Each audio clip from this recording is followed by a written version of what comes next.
Hola, soy Flavio Rodríguez Benito y quiero aprovechar la práctica propuesta en la asignatura de Estudios de Género aplicados a la música para hacer un pequeño recorrido por el papel de la mujer en la gaita en Asturias desde principios del siglo XX.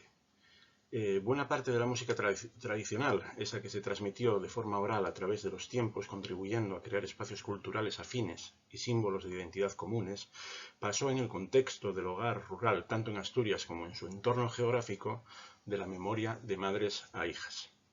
Tal vez nos equivoquemos y sea más acertado aseverar, quién sabe, que esa transmisión de conocimientos y costumbres haya sido producida en mayor medida entre abuelas y nietas. En la vida rural es la mujer madura la que realiza las tareas más arduas del campo, mientras abuelas y nietas tienen, por lo general, menos responsabilidades y más tiempo para estar juntas. La entonación de sencillas melodías que se memorizan, recitadas, apenas entonadas o cantadas a viva voz, son sentidas como un relámpago que atraviesa la inmensidad de la noche de los tiempos.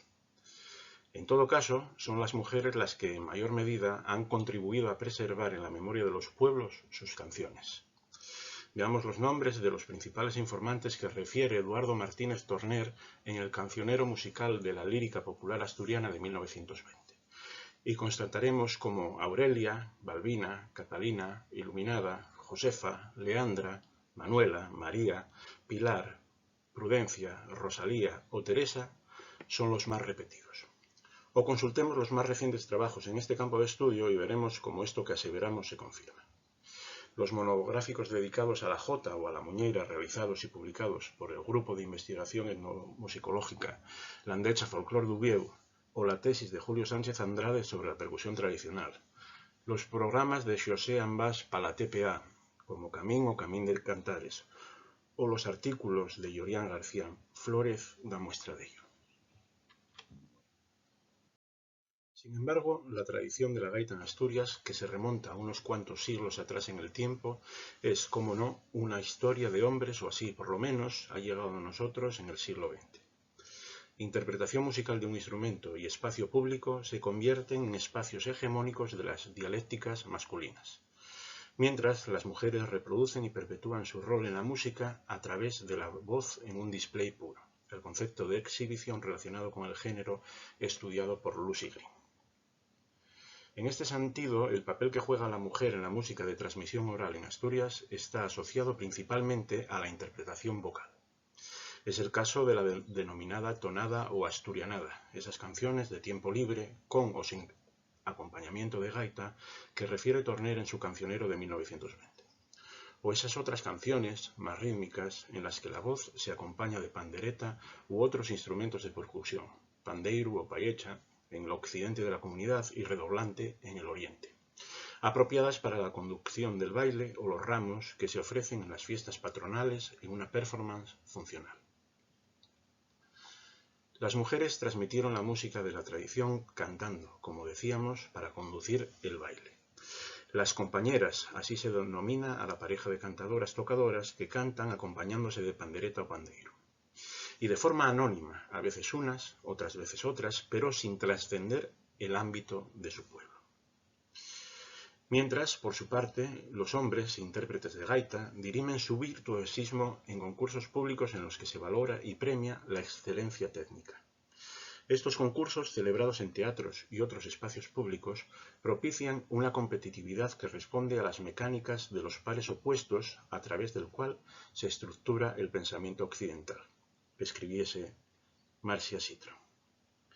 La carrera de estos intérpretes exitosos proseguirá con el registro de grabaciones comerciales y la realización de giras internacionales remuneradas por los confines de la Asturianía, realizando actuaciones en los centros asturianos de La Habana, México, Caracas o Buenos Aires. En este sentido, asevera Andrea Fernández Joglar en su trabajo Fin de Máster. Una visión virilizada que ha construido la imagen idealizada y romántica del gaitero como un intérprete único, genuino y virtuoso, colocando a esos instrumentistas en una suerte de pedestal dentro de la música tradicional. Siendo así, uno de los gaiteros solistas más destacados del siglo XX, José Remis Ovalle, Fue proclamado gaitero mayor de Asturias en 1956 y gaitero mayor de España en 1970. Publicó con el sello discográfico Columbia en 1968 su disco titulado El mago de la gaita asturiana. Con la vuelta de estos gaiteros a su Asturias natal y el prestigio alcanzado, prensa y radio mediante, la contratación y el pago de estos instrumentistas para su participación en eventos señalados, como las fiestas patronales de las ciudades y villas más relevantes, se convertirá para ellos, poco a poco, en una vía hacia la profesionalización. Nos encontramos, por tanto, ante un hecho significativo en el que merece la pena detenernos brevemente. Mujeres pandereteres que de forma altruista y anónima participan en los encuentros de socialización que se dan de forma regular en la vida de sus pueblos. Y por otro, la contratación para su participación en fiestas destacadas de individuos, gaiteros, muchas veces ajenos a esa comunidad o pueblo, con una dimensión pública relevante y que hacen de reclamo para la asistencia de un mayor número de público a la fiesta.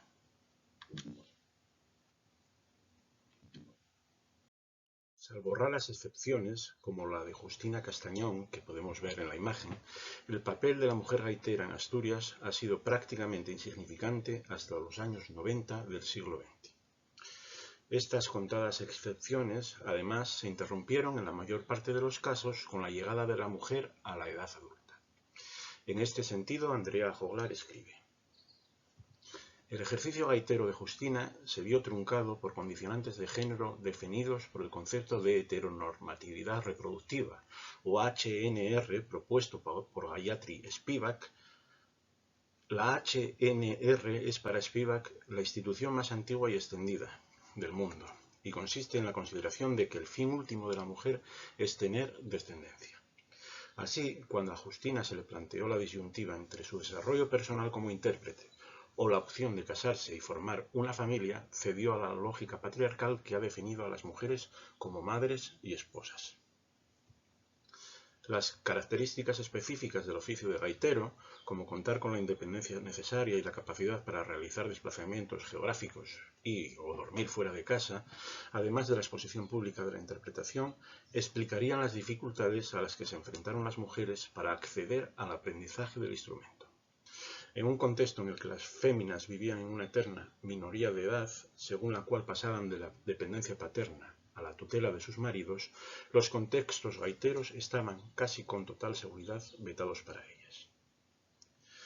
Los maestros gaiteros de la tradición, los que hoy estudiamos y tocamos gracias a que conservamos las primeras grabaciones discográficas comerciales, Ramón García Tuero, el gaitero de Libardón, fue el primero de ellos en la primera década del siglo XX, y a los estudios de campo realizados en las Asturias de los años 50 por investigadores como Constantín Brailoiu, o las más abundantes grabaciones comerciales de los años 60 y 70, así como las fuentes directas, los gaiteros que conocimos desde los años 70, fueron realizadas íntegramente por intérpretes masculinos, todos ellos gaiteros.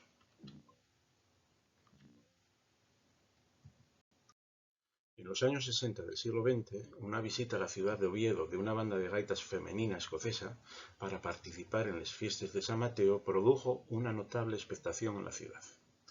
Transcribimos a continuación la anotación realizada por el entonces director del Museo Internacional de la Gaita. El 22 de septiembre de 1959 se presentó en la Plaza de Toros de Oviedo la banda femenina de gaitas y tambores escoceses Dagenham Guild Pipers.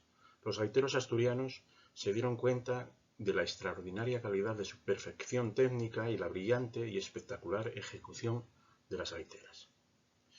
Parece ser que, inspirados en el extraordinario éxito que tuvieron las gaiteras escocesas, los responsables del grupo folclórico Aires de Asturias de Gijón impulsaron una escuela para formar a sus propias gaiteras, de la que el destacado gaitero José Remis Ovalle sería profesor.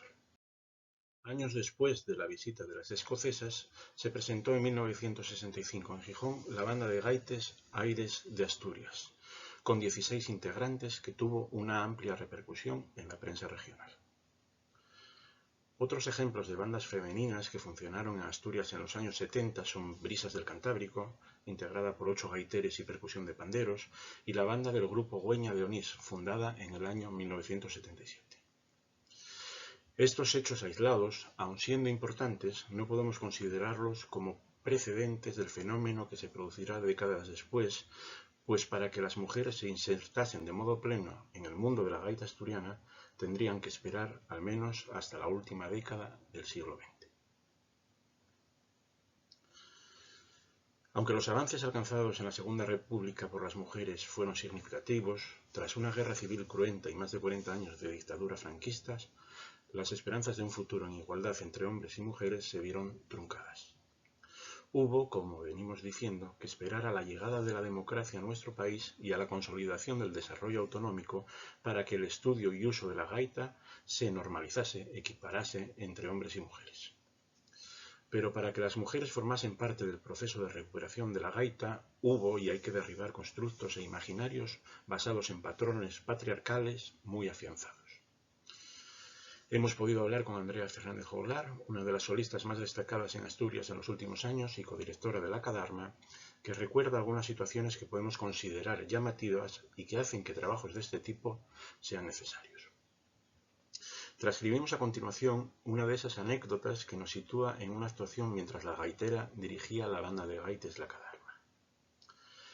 Dice Andrea: estábamos tocando en Llanes con La Cadarma, dirigía yo la agrupación y veo como la persona encargada de guiarnos pel pueblo a verase a nosotros buscando a quien para dirigirse, para informar de algo relacionado con el desfile que estábamos haciendo. Lo que lleve son nuestros asuntos, qué sé yo, al llegar al cruce torcéis para la derecha. Y al número a algún paisano al que dirigiese en la primera fila, encamentó a un gaitero que estaba para la parte de atrás. Miró para mí con los huellos clisados.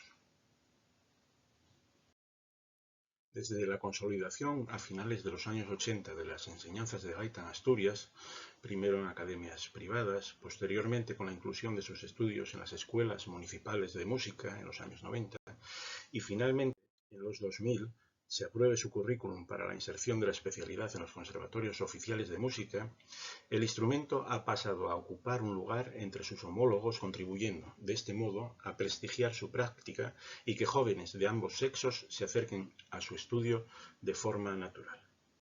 Desde los años 80, mujeres gaiteras como Ketty García, Verónica López Roel o Belén Arbolella, y ya en el siglo XXI, Andrea Fernández Joglar, o Clara María Suárez Rodríguez, profesora en el Conservatorio Superior de Música de Asturias, son representantes de una nueva generación de intérpretes y docentes que con normalidad se han sumado al hasta ahora exclusivo mundo de hombres, superando lo que H. Bloom denominó ansiedad de la influencia, por la ausencia de referentes femeninos.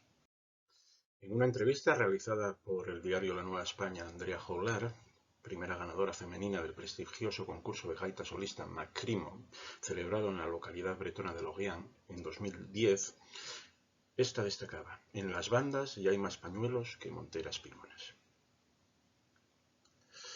Pero por otra parte, en el artículo Les bandes de gaites, otra estalla para la música asturiana, publicado por Fonsu Fernández, el actual director del Museo de la Gaita de Gijón, en la revista Asturias, Memoria Ancesa de un País, el autor recogía en el año 2000 información de 40 bandas de gaitas, entre las que se encuentran las más relevantes en Asturias.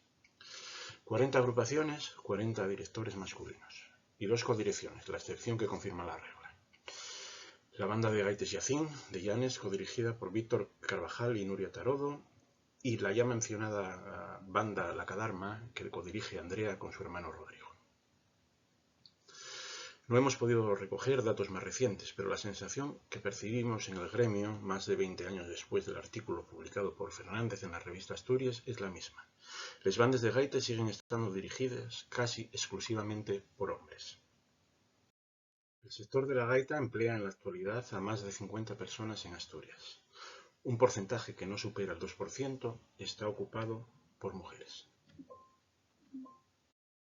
Como decíamos en el título de este trabajo, Gaiteras en Asturias 1900-2020, de la excepción a la normalidad, pero no tanto.